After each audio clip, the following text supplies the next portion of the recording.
একটা নতুন ভিডিওতে আপনাদেরকে স্বাগত। আমি এখন আছি নেতাজি সুভাষচন্দ্র বোস ইন্টারন্যাশনাল এয়ারপোর্টে।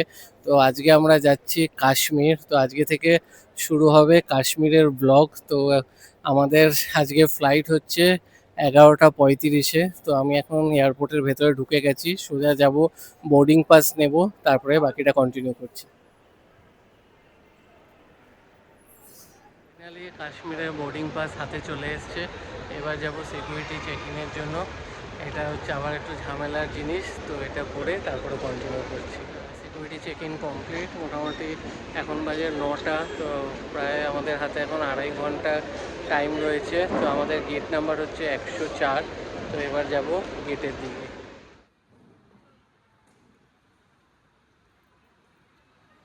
104 গেট নাম্বারের সামনে আমরা এসে পৌঁছে গেছি। তো এখনও হাতে অনেক টাইম আছে। তো এখন গেটের সামনেই বসবো, তারপরে টাইম হলে একদম গেটের পাশেই রয়েছি। এখান থেকে আই থিঙ্ক বাসে করে যেতে হবে ফ্লাইটের ওখানে। তো তারপরে আপনাদেরকে দেখাচ্ছি। এই প্ল্যানটা আমাদের ছিল প্রায় 2 বছর আগে, কিন্তু সেই সময় টিকিট কাটার মোমেন্টে পেহেলগাঁওতে অ্যাটাক হওয়াতে এই ট্রিপটা ক্যান্সেল হয়ে যায়। তো ফাইনালি আমরা যাচ্ছি কাশ্মীর। তো আমাদের এখান থেকে 11টা 35-এ ফ্লাইট। এটা 2টোর দিকে চণ্ডীগড় পৌঁছাবে, আবার ওখান থেকে 2:30-এর দিকে ছাড়বে।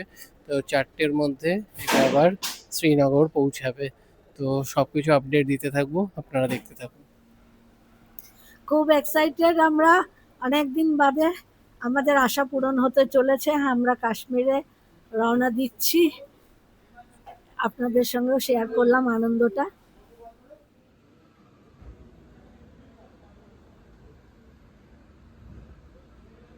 আবার অ্যানাউন্স করলো গেট নাম্বার চেঞ্জ হয়ে গেছে, ফার্স্ট ফ্লোর গেট নাম্বার 15। তো এখন আবার যাব উপরে।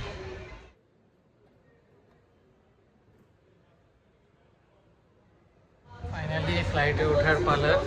তো এখন বাজে 11টা। তো 11টা 35-এ ছাড়ার টাইম। তো চলুন ফ্লাইটে উঠে কন্টিনিউ করছি।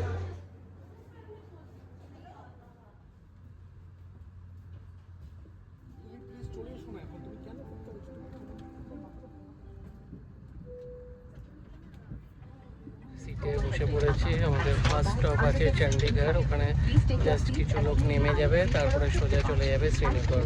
তো শ্রীনগরে 3:30-এর মধ্যে আশা করছি পৌঁছে যাবে। আর ইন্ডিগোতে এমনিতেই টাইমের আগে পৌঁছে যাবে।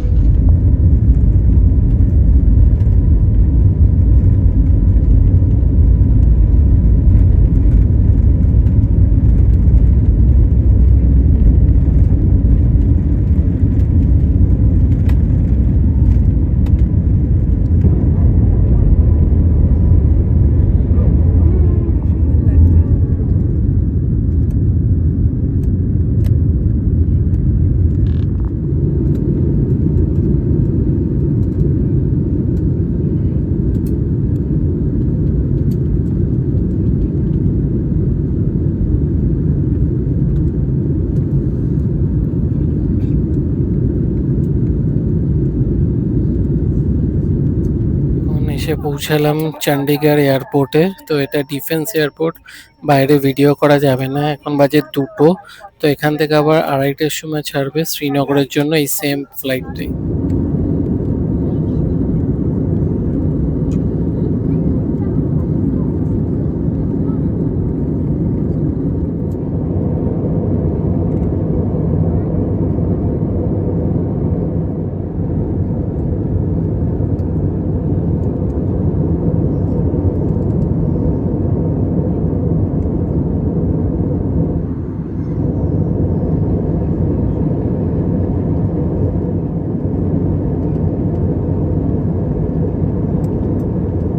শ্রীনগর নামবো, তার আগে কিন্তু প্লেন থেকে অসাধারণ ভিউ দেখা যাচ্ছে।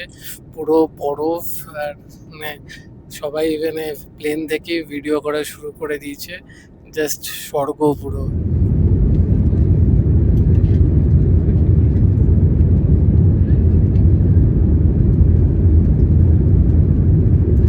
যে 3:40 ফ্লাইট ল্যান্ড করলো শ্রীনগর এয়ারপোর্টে। তো আমরা বেরিয়ে লাগেজ নিয়ে একবারে গাড়িতে উঠে তারপর কন্টিনিউ করছি। এয়ারপোর্ট থেকে বেরিয়ে গাড়িতে উঠে গেছি, এখন সোজা যাচ্ছি যেখানে আমরা থাকবো সেখানে। তো এখান থেকে খুব একটা দূরে না, আধা ঘন্টা 40 মিনিট মতন টাইম লাগবে।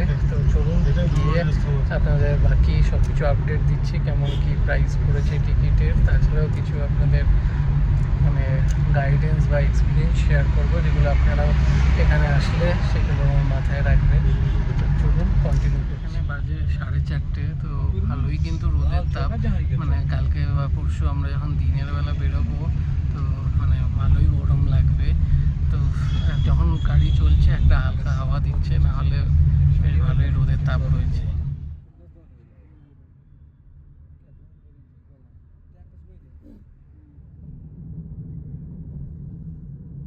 নদীটা দেখছেন, এটা হচ্ছে ঝিলাম নদী।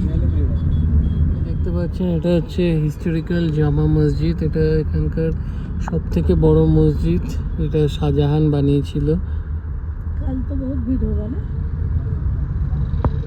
आज भी भीड़ होगा बहुत है। आज भी आज अंदर वाला दिन जा যেহেতু ঈদ আজকে কিন্তু রাস্তায় বেশ ভালোই জ্যাম, আর এখানে কিন্তু রাস্তায় প্রচুর সিকিউরিটি। তো বেশ মানে রাস্তাঘাটে মিলিটারি লোকজন কিন্তু বেশ ভালোই দেখা যাচ্ছে। গেছি আমরা যেখানে উঠেছি, তো বেশ ভালোই লাগছে এখানে ওয়েদার। এখন যত মানে সন্ধ্যা হবে ঠান্ডা পড়বে, তো আমরা একটু ফ্রেশ ট্রেশ হয়ে আবার একটু ঘুরতে বেরোবো। তো ওইটা পরের ভিডিওতে আপনাদেরকে দেখাচ্ছি। এই টিকিটটা আমরা কেটেছি মোটামুটি মাস দেড়েক আগে। তো আমাদের মানে রাউন্ড ট্রিপ পড়েছে পার হেড 23,000 টাকা মতো। আর এখানে কিছু কিছু ব্যাপার, যেরকম এয়ারপোর্ট থেকে নেমে মানে রয়েছে পার্কিংয়ে কিছু লোক যারা ড্রাইভারের মানে যারা আছে গাড়ি নিয়ে এসছে, তাদের সাথে এমনভাবে থাকছে যে ভাববেন গাড়ির সাথেই রয়েছে। তো আপনার বলবে যে ওনার সাথেই আছি, ট্রলি ব্যাগ নিয়ে। ট্রলি যেহেতু আমাদের অনেক লাগেজ ছিল, তো ট্রলি নিয়ে দুজন দুটো ট্রলি নিয়ে নিল। তো বললো ড্রাইভারের সাথেই রয়েছে, আবার ট্রলিগুলো ফেরত নিয়ে আসতে হবে বলে এই গাড়ির সামনে গিয়ে একটু তুলে তুলে দিয়ে ব্যাস টাকা চাইছে। তো এরকম কিছু কিছু জিনিস আপনারা চোখ কান খুলে রাখবেন। আর বাকি এইটুকুই। এবার এখনও তো রয়েছি 5-6 দিন, তো বাকি আরও সব এক্সপিরিয়েন্স শেয়ার করব আপনাদের সাথে। তো চলুন ভিডিওটা এখানে এন্ড করছি। ভালো লাগলে লাইক করবেন, শেয়ার করবেন, চ্যানেলটা সাবস্ক্রাইব করে দেবেন। আবার দেখা হবে নতুন ভিডিও।